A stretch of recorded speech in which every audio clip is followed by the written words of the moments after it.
ile tuna hian puje je te wana farma kan kaldona rin siam te nen hei kita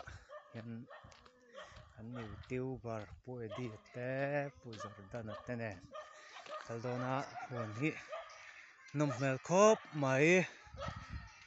hi la hian sangha dil te ne a khiranga sangha de po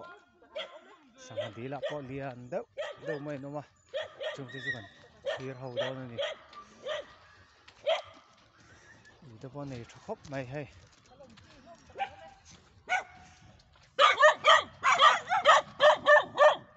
ang phut po hei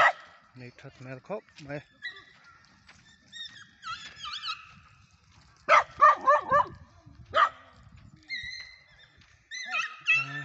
pangpar te po nei moi khop mai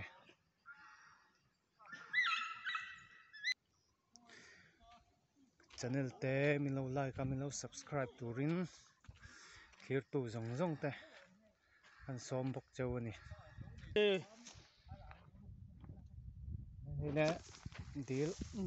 dona je a sak pui bial tu mle wana kan kala he sangha deal po mel khop mai phai bangin pipon kham lo ni hi antinu sau tho ka sangha lang thei lo ni khu ni to khata ti khong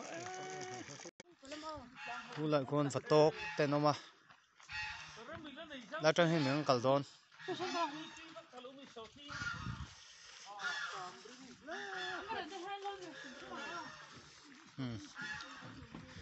tí gần nên to nữa nè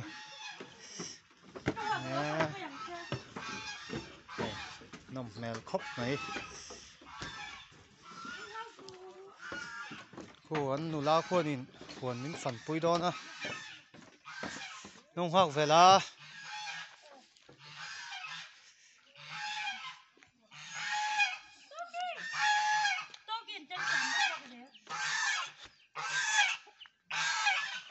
toki anh chạm đứng khóc này thôi toki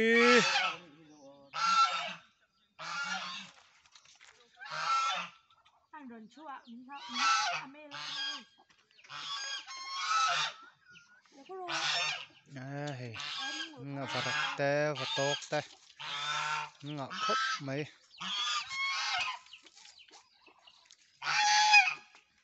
toki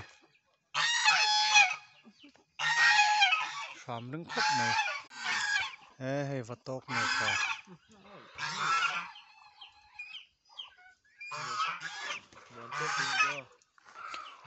đúng rồi cái này đúng rồi con đúng không anh ôm mì cả hai na là uống cái gì chứ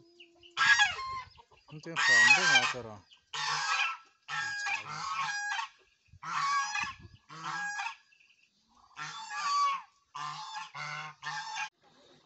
đây tại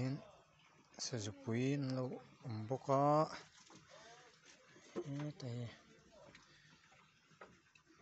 tại hiện là đang ăn bốc à